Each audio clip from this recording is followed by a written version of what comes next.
Is it possible that Amen Thompson will actually win Defensive Player of the Year? That's what we'll talk about here in a second. 713-572-4610. We just got a text on the Jim Adler, the Texas Hammer text line. The Texas Hammer! Jim, from the 346. Question, did you guys come up with a different name for your group chat?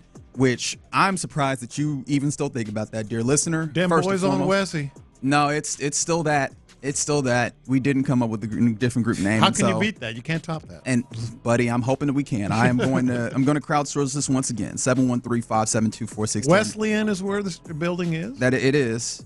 Dem Boys on Wessie. If you can come up with a better name, when you come up with a better name, text it in for us, and hopefully myself and Figgy can get that shifted. You know what? It is what it be the name of the chat. Be the name it is what it is. We might drive him that's up. not going to happen. We might drive him up a wall. not going to happen. It might. But that's kind of how I felt. That not going to happen. It's kind of how I felt about the possibility of Amen Thompson being Defensive Player of the Year. Clearly, I think that he is capable of like earning such an accolade for a season that he's had this year, in which he has been absolutely incredible. Right, this team has been top 5 defensive rating all the way through.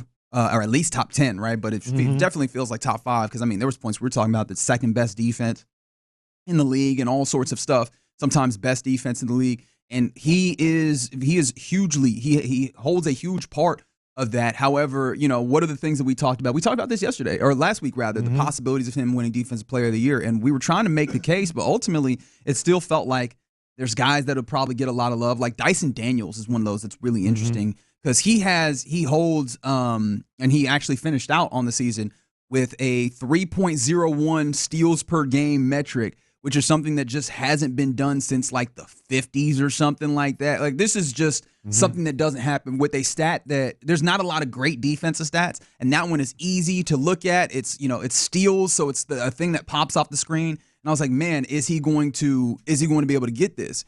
Well, come to find out, once we get towards the end of the year, a couple games away from the end of the season, a couple of very highly respected media members made it known that Amen Thompson is, in fact, their Defensive Player of the Year pick. Kevin works at Yahoo Sports now. He's bounced around a little bit, but he does some good work. He made the announcement that he is going to vote for Amen Thompson for Defensive Player of the Year. And I was like, oh, wow, this is kind of amazing, right? Yeah. And he laid out his case. And then maybe even better still, Tom Haberstroh, who is like your favorite media person's favorite media person, because he is like deep in the nerd analytics or what have you.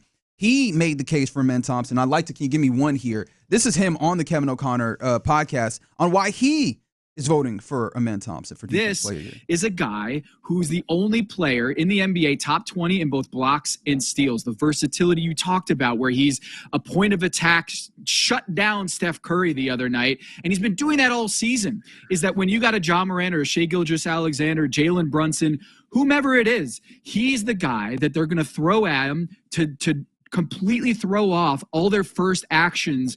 And that is a thing that you can't say for Evan Mobley or Draymond Green. Draymond Green's greatest attribute in this conversation is that he has a podcast. I'm telling you, dude, he went from 0% chance, like it was 0.8% on Polymarket, 0.8% chance of winning Defensive Player of the Year until he had that comment where he's like, I deserve it, 1,000% have a case for Defensive Player of the Year. And then he became the favorite. I don't think he lied. No, he's not. But the thing is, it's a sexy pick. It's a who's the most popular, trendy pick. Maybe is a better way to put it. For defense, it isn't a trendy. It's not a trendy award though. Defensive Player of the Year. But among media members, it's almost like he's not wrong. And you've been a media member who's voted on this. So yes. Can I ask you from a little bit of your experience, not your personal experience, but the experience that you've seen of your colleagues?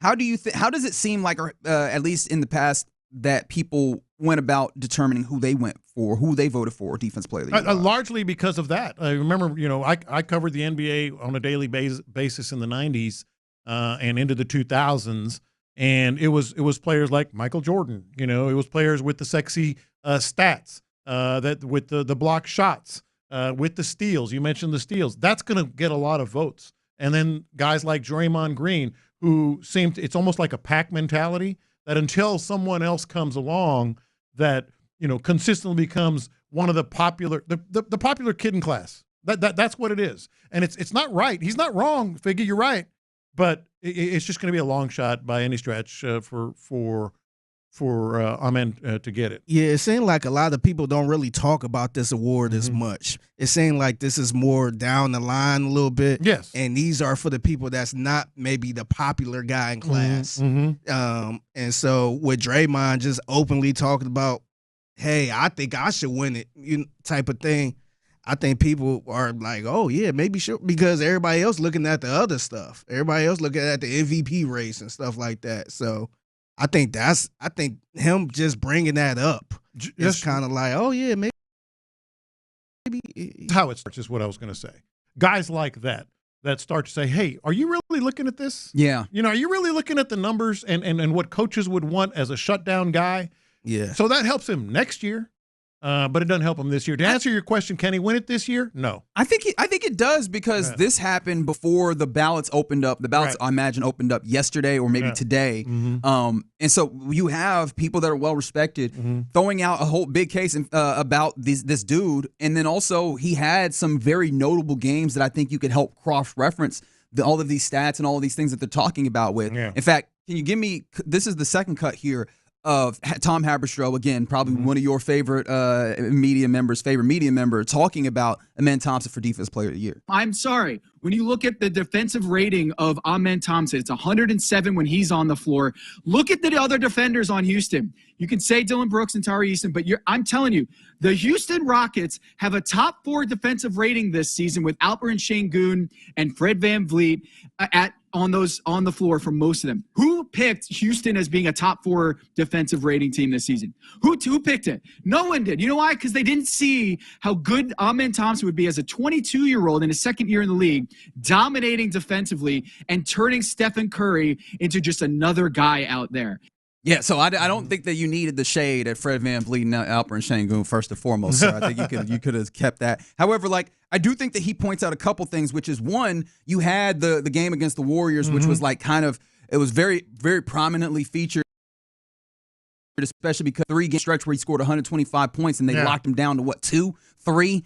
3 points, and that was the primary defender on that was Amen Thompson. People take note of that. On top of anytime you see a highlight reel, the fact that he's coming down and chase down blocks and coming over with help side blocks and all sorts of things of that nature. On top of the idea that he also put this into context of expectation. Yeah, because when you talk about these awards, especially Coach of the Year or whatever, it starts with what did we expect you to do and how far did you play over expectation. And I do think that actually is a good note for dudes as they're starting to decide, and I guess media members, I should say, as they're starting to decide who they vote for, to think back to how highly did you regard this team? And yes, obviously, I think that should factor in with Ime and a big deal, but also, hey, the best defender on that team, maybe give him a little love for the defensive player. And I think that's where it's going to land. I think this is all good for Amen Thompson. I mean, his name is now being mentioned among the top defenders in the entire NBA. This is going to help him win a Defensive Player of the Year award. It's just not going to help him win this Defensive Player of the Year award, is where I would land. It's not fair. What's that old line from the Clint Eastwood movie? Deserve's got nothing to do with it. Yeah. Deserve has nothing to do with it in a large part. But again, he should be, and we should be, thankful that he's getting this kind of accolades from a guy like that. Yeah, well, I think what this means to me is that you can go ahead and lock in that first team all defense. It seems like the level will also make sure that if anybody had him on that perimeter, first team versus second team all defense, that I think that they'll push him up a little bit. Also, I think that this gives him an opportunity to be on that national stage, and I think it pushes further the Rockets in general into more of that national stage.